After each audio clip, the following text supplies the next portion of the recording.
दूसरे को नहीं डाल सकते। जब 2 डिक्लेयर करे हैं तो एक सिटिंग आ गया तो एक्स में जाना है, अगर एक्स नहीं रहा तो देन गवर्नमेंट सोच सकती है नॉमिनेशन के बारे।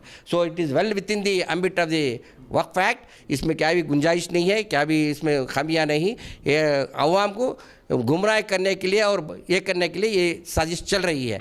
जब मैं इदारे में सदर बना, यहाँ की इनकम सिर्फ 70,000 थी हमेशा कॉम्प्लेक्स में। 1 साल में इसकी इनकम 3 करोड़ तक लगाया मैंने। हर साल 50 लाख स्कॉलरशिप हर बच्चों को, मेडिकल और इंजीनियर, कई बच्चे डॉक्टर इंजीनियर है। ये अच्छाई उनको नज़र नहीं आ रही है। स्टेट वक्फ बोर्ड में बार काउंसिल के तहत आने वाले दूसरे मेंबर को भी अब इलेक्ट हो गए हैं। इस सिलसिले में बात करने के लिए बार काउंसिल के दूसरे मेंबर रियाज अहमद खान साहब हैं। साहब, ये जो आपकी मेंबरशिप को लेके जो तनाज़ा चल रहा था कि ये गैर कानूनी है, और बहरहाल आप आज जो है मेंबर बन चुके हैं, क्या करना चाहिए? देखो, ये सेक्शन 14 कंपोजिशन ऑफ बोर्ड में स्पेसिफिकली क्लियर कर दिया गया है। सेक्शन 14(1)(b) में 1 and not more than 2 members as the state government may think fit to be elected from each electoral college। Okay, act में क्लियर से है।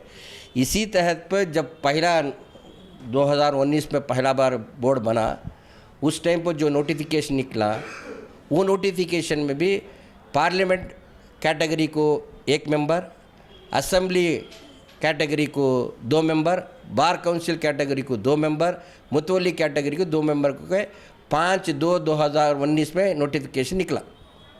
उसी पहले इलेक्टोरल रोल एक्स और सिटिंग मेंबर का, प्रेजेंट मेंबर का भी इलेक्टोरल रोल बना, पार्लियामेंट का भी बना, असेंबली का भी बना, बार काउंसिल का भी बना।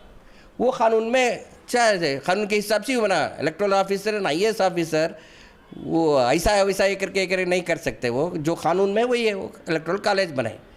उसके बाद क्या हुआ, 7/2/19 को बग़ैर एनी रीज़न, बग़ैर पूछे, बग़ैर एक अपॉर्चुनिटी दिए बगैर वो 2 था सो बार काउंसिल को ये कर दिए लोग। कौन सी ईयर में? वो 2019 में।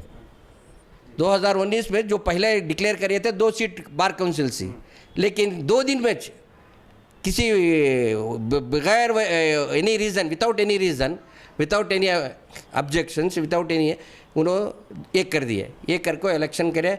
वो नोटिफिकेशन हमने चैलेंज किया कोर्ट के सामने। हमारी रिट पिटिशन एडमिट हुई, नोटिस ऑर्डर हो को है, और उसमें एक इंटरिम ऑर्डर भी है subject outcome of the writ petition, वो पेंडिंग है। इसके बाद बोर्ड कॉन्स्टिट्यूट होगा, चलने को था।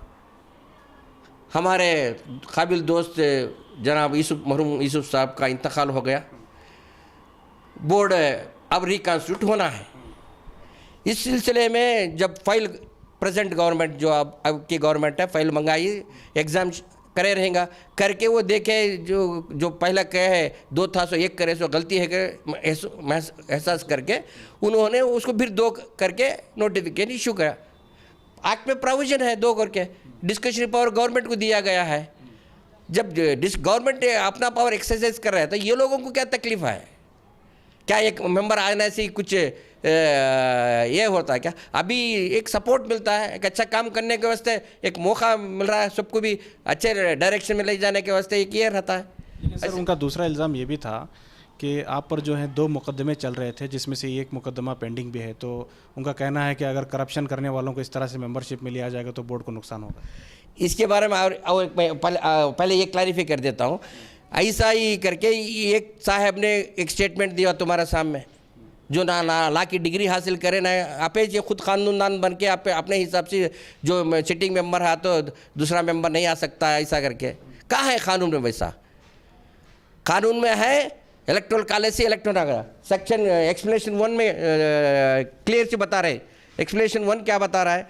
For the removal of doubts it is here by declare that the members from the categories mentioned in subclass 1 to 4 shall be elected from the electoral college constituted for each category। electoral college ही होना है, nomination का सवाल पैदा ही नहीं होता। अगरचे nomination करना रहा है तो ये क्या करना, 2 इलेक्टोरल कॉलेज में अगरचे नहीं रहा तो जब गवर्नमेंट को इख्तियार है नॉमिनेटिंग करने के। इलेक्टोरल का बार काउंसिल 100 कहाँ है? प्रोविजन 2 में देखो, provided further that there were no Muslim members in any of the categories mentioned in subclass 1 to 3 of class B of subsection 1. The ex-Muslim member of parliament, the state legislature or ex-member of the bar council, as the case may be, shall constitute electoral college. So दो को भी electoral college बनाने का आया है.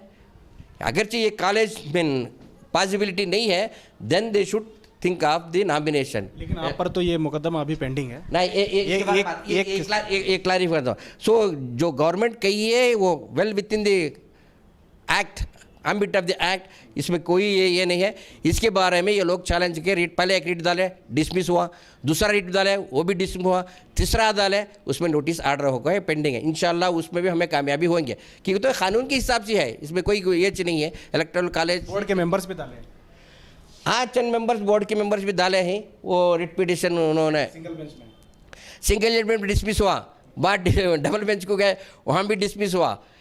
वो photo copy बना के और एक प्राइवेट आदमी के हाथ से एक दलाए हैं, इसमें नोटिस आर्डर को है. इंशाल्लाह उसमें भी हम कामयाबी मिलेंगे. रिसेंट से एक दो जजमेंट्स आपको हैं, एक मद्रास हाई कोर्ट है, एक दिल्ली का हाई कोर्ट में, उसमें क्लियर से बता दिया गया है ओनली इलेक्टोरल कॉलेज से बार काउंसिल इलेक्ट करना है. नॉमिनेशन का क्लास किए तो मद्रास में क्या किए थे, सीनियर एडवोकेट्स को अपॉइंट किए थे, वो सेटिस्फाइड करके इलेक्टोरल कॉलेज बनाना करके कहा. इसके बाद डिवीजन बेंच मैटर का वहाँ भी अपील होगा, उसके बाद सुप्रीम कोर्ट हुआ, सुप्रीम कोर्ट में अपील होगा है. दिल्ली का सेम ऐसा ही एक है, इलेक्टोरल कॉलेज जाना, दूसरे नहीं, अगर सिटिंग नहीं रहा तो एक्स लेना. उनका और एक कंटेंशन है, जब सिटिंग मेंबर है तो दूसरा मेंबर नहीं आ सकता. आप दो डिक्लेयर करें ही, दूसरा मेंबर कहाँ से लेकर आना है? क्या एमपी से इलेक्ट कर सकते क्या? एमपी का इलेक्टोरल कॉलेज में बार काउंसिल वोट नहीं डाल सकता, ना मुतवल्ली डाल सकता, ना एमएलए डाल सकते हैं. ऐसा ही बार काउंसिल इलेक्टोरल कॉलेज में सिर्फ बार काउंसिल इलेक्टेड मेंबर ही वोटर सर्विंग, दूसरे आको नहीं डाल सकते. जब दो डिक्लेयर करे हैं तो एक सिटिंग आ गया तो एक्स में जाना है, अगर एक्स नहीं रहा तो देन गवर्नमेंट सोच सकती है नॉमिनेशन के बारे. So it is well with in the ambit of the Waqf act. इसमें क्या भी गुंजाइश नहीं है, क्या भी इसमें खामियां नहीं. ये अवाम को गुमराह करने के लिए और ये करने के लिए ये साजिश चल रही है. लेकिन दूसरा सवाल तुम्हारा रहा एक केस के बारे में. ये मैं ये बताना चाह रहा हूँ, ये हापकाम के बारे में. जो हापकाम की मीटिंग 25 नवंबर 2007 में चली, उस मीटिंग में ये रेजोल्यूशन, कॉम्प्रोमाइज़ का रेजोल्यूशन किया गया. ये आपके सामने रख रहा हूँ. ये मीटिंग में मैं नहीं हूँ, मैं एब्सेंट हूँ, मैं नहीं हूँ ये मीटिंग में. इसके बावजूद भी मुझे इसमें कह रहे ठीक है, मेंबर्स डिसीजन लिए, मैं भी उस टाइम पर मेंबर था, मेरा भी एक फ़र्ज़ बनता है. ये उस टाइम पर लीगल ओपिनियन लेकर के जो करना काम किए, उसके बाद में ये एक ग्राउंड रख के हमारा बोर्ड को सुपरसेट, उस टाइम की हुकूमत में सुपरसेट कर दी, उसे हम हाई कोर्ट में चैलेंज करें. ये है रिट पिटिशन नंबर 1476 ऑफ 2010. ये हम लोग पूरे मेंबर्स मिलके चेयरमैन के साथ हमें रिट पिटिशन चैलेंज करें. रिट पिटिशन जब ये डिस्पोज हुआ रिट पिटिशन, इसमें क्लियर से आर्डर ऑब्जर्वेशन किया लर्नड सिंगल जज ने. However, having gone through the records, this court find that neither the petitioners did have any malice or malafide intention on their part while discharging their respective duties. It seems the petitioner in a regular course of business have performed their duties as members of the work board.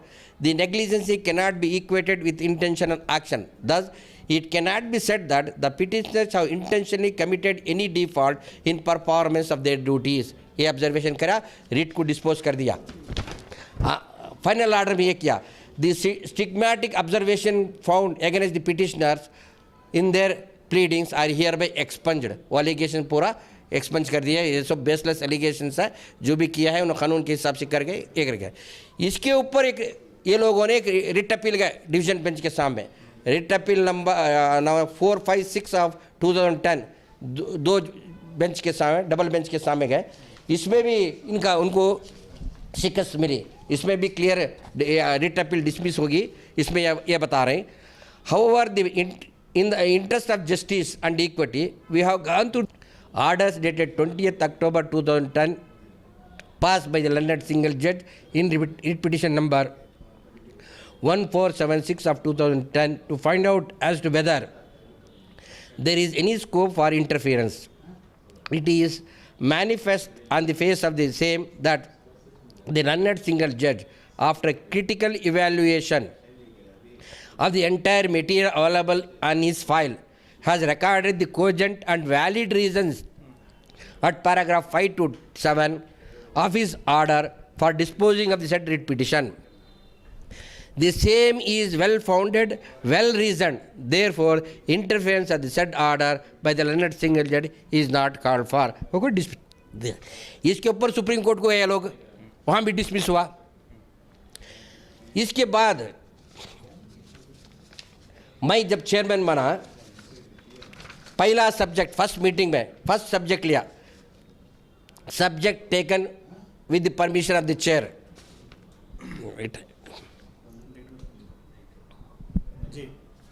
इसमें क्या subject number 1, the land bearing some number 18 of Annipura village belonging to Hazrat Ataullah Shah नबी शाह.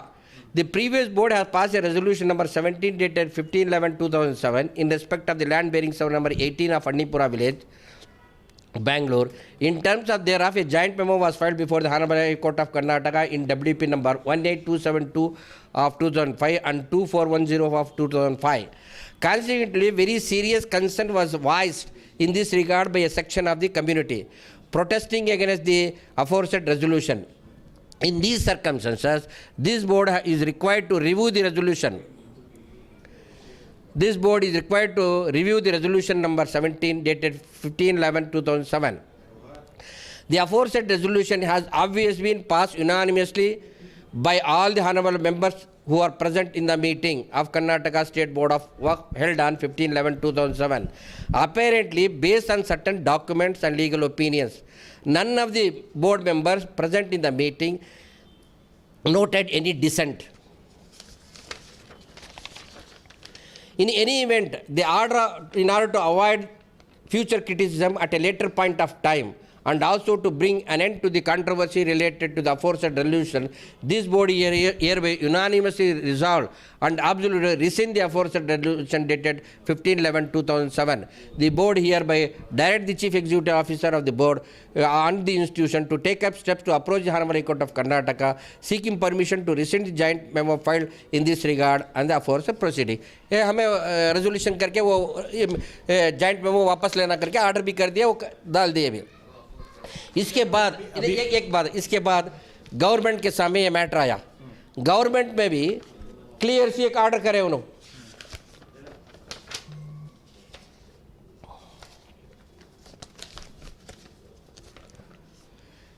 ये order है, इसमें clear सी बता दिया है जो court का फाइंडिंग ऑलरेडी हो गया 2-3 कोर्टा में भी, इसमें क्या भी मटेरियल नहीं है, ये सरासर ये गलत है, इसके अंदर ये केस हमें परमिशन नहीं देते करके ये होगा.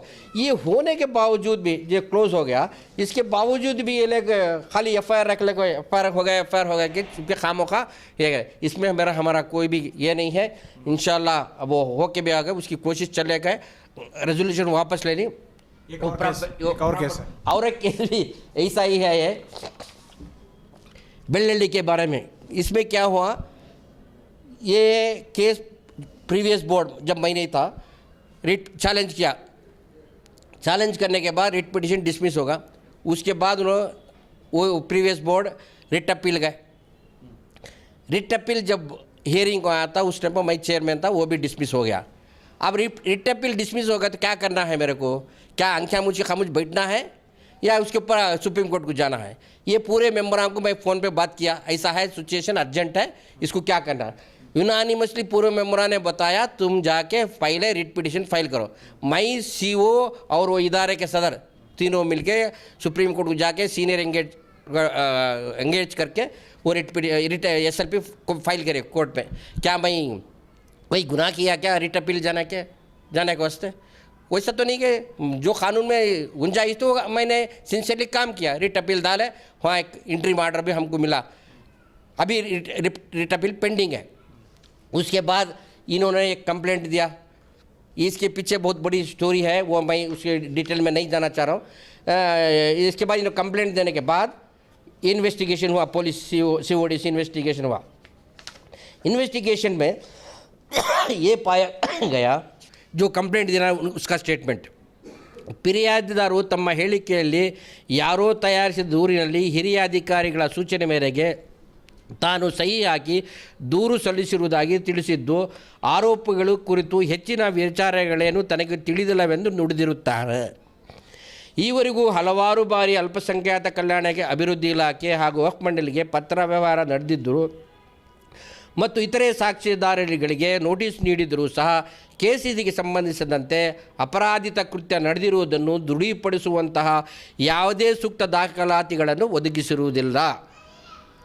ಮೇಲ್ಕಂಡ ಕಾರಣಗಳಾಗಿ ಈ ಪ್ರಕರಣ ದೂರು ತಪ್ಪು ತಿಳುವಳಿಕೆಯಿಂದ ನೀಡುವ ದೂರು ಎಂದು ಪರಿಗಣಿಸಿ ಬಿ ಅಂತಿಮ ವರದಿಯನ್ನು ಸಲ್ಲಿಸಲಾಗಿದೆ. बी रिपोर्ट डाल दिए. अब बी रिपोर्ट डाल को भी कम से कम 6 साल के करीब होता है. अब इस बी रिपोर्ट पे चैलेंज करेंगे? कोई चैलेंज नहीं किया है. अब बी रिपोर्ट पड़ गया तो अब रहा का केस कहाँ रहा. लेकिन ये लोग ये पूरे प्रोसीडिंग फर्दर प्रोसीडिंग छपा के सिर्फ मुझे बदनाम करने के लिए ये करके एक साजिश रचा के कैसा ही. हालांकि मैं 15 साल बोर्ड में काम किया हूँ, बहुत सारे अच्छे काम भी किया हूँ, मेरा हाथ से जितना बन सके उतना काम किया हूँ. एक आदमी के पास ना एक चाय पिया हूँ ना एक करा हूँ, इसके बावजूद भी हमारा ये लोग बदनाम कर रहे हैं. ऐसा बदनाम कर करके अच्छे लोगों को, हाँ वक्फ बोर्ड को अच्छे लोग आने डर रहे हैं. आज एक अच्छा ऑफिसर हमारा नहीं मिल रहा है, क्योंकि बोर्ड को गए तो सिर्फ बदनामी में से कुछ नहीं मिलता. अगर ऐसी हालत अगर जो क्रिएट कर दिए थे लोगों ने, चंद लोगों ने, पूरे नहीं चंद लोगों ने, ये इनको अपने पर्सनल मफाद के लिए ये काम कर रहे हैं. ये काम मेरी अदबाना गुजारिश है लोगों से, ये अपना पैसा अपना कीमती वक्त कंस्ट्रक्टिव काम में अगर चेक किए तो कौम को बहुत बड़ा फ़ायदा होगा, बोर्ड को भी बड़ा फ़ायदा होगा. आप जानते हैं ये इदारा का मैं सदर था. जब मैं इदारे में सदर बना, यहाँ की इनकम सिर्फ 70,000 थी हमेशा कॉम्प्लेक्स में. एक साल में इसकी इनकम 3 करोड़ तक लगाया मैंने. हर साल 50 लाख स्कॉलरशिप हर बच्चों को, मेडिकल और इंजीनियर, कई बच्चे डॉक्टर इंजीनियर है मेरे. ये अच्छा ही उनको नज़र नहीं आ रही है. बोर्ड कॉन्स्टिट्यूट होकर 40-6 साल हो गया, C&R रूल्स नहीं था.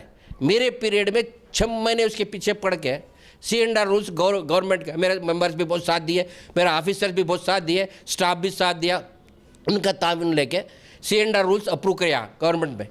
उसके बाद 360 पोस्टा सैंक्शन हुए. 360 पोस्टा में मुसलमानों को देने का एक आर्डर हुआ. आज एग्जामिनेशन अथॉरिटी को दे के मेरिटेड जो बच्चे पास हुए उनको वहाँ जॉब दिया गया पूरे मुसलमानों को. ये क्या फ़ायदा नहीं कौम को, ये अच्छा ही नज़र उनको नहीं आ रही है. कुर्जी के अंदर 500-600 एकड़ ज़मीन बंजर थी 70 साल से. पूरे लोगों को बिठा के केसेस सब वापस लेके 350 एकड़ ज़मीन कल्टीवेशन में लगाया हम. 1 साल के अंदर गन्ना पिकाए हम उधर, साल गन्ना पे 6 करोड़ रुपए इनकम आ रहा है. क्या वो अच्छा ही उनको लोगों को नज़र नहीं आ रही है. और बहुत सारे काम हमने किए. ये इदारा हमेशा बड़ा मकान का ले लो, 10 एकड़ ज़मीन ना खाता था ना कंदाया था. हमारा सदर साहब उबैदुल्ला शरीफ साहब ने हम सब मिल कर उसे आज खाता बंद है. आज कई हज़ार करोड़ की प्रॉपर्टी हो गई है. ये अच्छा ये लोग नजर नहीं, क्यों इतने साल वो उसका खाता नहीं बनाए, क्यों छोड़े थे इधर. कुछ तो कुछ करें हम लोग. अरे तुम ना हमारा तारीफ मत करो भाई, हमारा तंजी मारो मत मारो, हमारा दिल दुखाओ मत. अगरचे ऐसा करते जाएंगे तो अच्छे लोग कौन बोर्ड में आएंगे. ये मेरा गुजारिश है लोगों से. ये सारी तफसीलें आपने बता दी कि आपका केस से क्या ताल्लुक़ है और ये जो कोटा था बार कौंसिल का, इसके ताल्लुक़ से आपने तफसीली बता दी. लेकिन अब चूंकि आप मेंबर बन चुके हैं, आपने पहली मीटिंग भी अटेंड की, बोर्ड में जाने के बाद आपको क्या महसूस हुआ? नहीं, इंशाल्लाह मैं पूरे मेंबर्स मेरे भाई हैं, उनसे मैं गुजारिश भी किया हूँ. हाँ, कौन चेयरमैन बनता है उससे मतलब नहीं, सब मिलकर ये काम सिंगल मैन शो नहीं है, ये टीम वर्क है. सब मेंबर मिलकर इंशाल्लाह यूनानिमस रेजोल्यूशन चेयरमैन चुनेगा. इंशाल्लाह मेरी पूरी कोशिश रहेगा. और मेरी ये 15 साल की जो भी एक्सपीरियंस है उनसे के साथ शेयर करूँगा. ये जितने साल मैं बोर्ड में रहूँगा इंशाल्लाह एक भी बगैर कानून के कोई काम करने नहीं दूंगा. जो एक्ट के अंदर जो है वो फ्रेमवर्क के अंदर ही पूरा काम होगा वहाँ. सर, अभी 4 मेंबर बीजेपी के पास हैं, 4 कांग्रेस के पास हैं, आप बार कौंसिल के 2 मेंबर हैं. अब दोनों एक ग्रुप में है, ऐसा महसूस हो रहा है. अब आप बताइए चेयरमैन कौन? ऐसा नहीं है. देखो, पहले भी बोर्ड था, पहले भी बीजेपी हुकूमत थी, हम भी थे, सब थे. ये बोर्ड है एक कौम का इदारा है. इसमें सब मिलकर काम करना है और गवर्नमेंट की तरफ से वैसा क्या भी इंटरफियरेंस नहीं है। तुम्हें सब मिलकर काम करना है, एक ही हमारा मकसद है, डेवलप करना, प्रॉपर्टी को डेवलप करना। जैसा आप हमेशा में डेवलप करके बच्चों को स्कॉलरशिप दिए, ऐसे मैं मेरे पीरियड में 1000 प्रॉपर्टी ऐसा मैं थ्रू के स्टेट के अंदर लिस्ट किया हूँ। इंशाल्लाह अगरचे हमें डेवलप करें तो सालाना एक इदारे से 1 करोड़ इनकम आती, ऐसा बहुत इनकम आती है बच्चों के। लेकिन लोगों का सवाल ये है कि चेयरमैन कौन बने? चेयरमैन इंशाल्लाह एक यूनानिमस, मुझे अल्लाह को उम्मीद है एक यूनानिमस विदाउट कंटेस्ट इलेक्शन ये चेयरमैन इलेक्ट होगा, कोई भी हो जाए वो, चाहे आप भी हैं? नहीं, मैं वो रेस में नहीं हूँ, उसमें इंशाल्लाह मैं पूरी कोशिश करूँगा ये यूनानिमस एक चेयरमैन इलेक्ट करने की, और सब मिलकर काम करेंगे। इसमें मेरा तेरा करने का नहीं, ये टीम वर्क है। जो बोर्ड डेवलप करना है तो टीम वर्क के साथ ही डेवलप होता है, सिंगल मैन शो नहीं है, ये सब मिलकर काम करना है। इंशाल्लाह मुझे पूरी उम्मीद है मेंबरों के साथ पूरा ताउन मिलेगा, हम सब मिलकर काम करेंगे, इंशाल्लाह कौम को भी फ़ायदा पहुंचाएगा। मेरी फिर एक बार दबाना गुजारिश है अवाम को, ये जो चंद लोग अफवाहें फिर इसके बहकावे में मत आए, जो बोर्ड में काम चल रहा है उसे देखें और अपने सजेशन वैल्यूबल सजेशन दे, वो हिसाब से हम काम करने की पूरी कोशिश करेंगे। बहुत बहुत शुक्रिया। ये थे रियाज़ खान साहब जो उन्होंने तफसीली हमें मालूमात दी है इस सिलसिले में कि उनका जो कैटेगरी नॉमिनेशन है, कैटेगरी जो इलेक्शन है वो भी जो है कानूनी तौर पर सही है, और साथ ही साथ जो इल्ज़ामात इन पर लगे हैं उनमें भी रिपोर्ट मिल चुकी है, उसमें इन्हें जो है बाइज़्ज़त बरी इनको किया गया है, तो इस केस से इनका कोई ताल्लुक़ नहीं है। और साथ ही साथ इन्होंने वक्फ बोर्ड के ताल्लुक़ से भी कहा है कि वो मिलकर चलने के ख्वाहिशमंद हैं और आगे भी जो है वक्फ बोर्ड के तरक्याती काम होते रहेंगे। कैमरा पर्सन समीर के साथ शाहिद काजी, बेंगलुरु।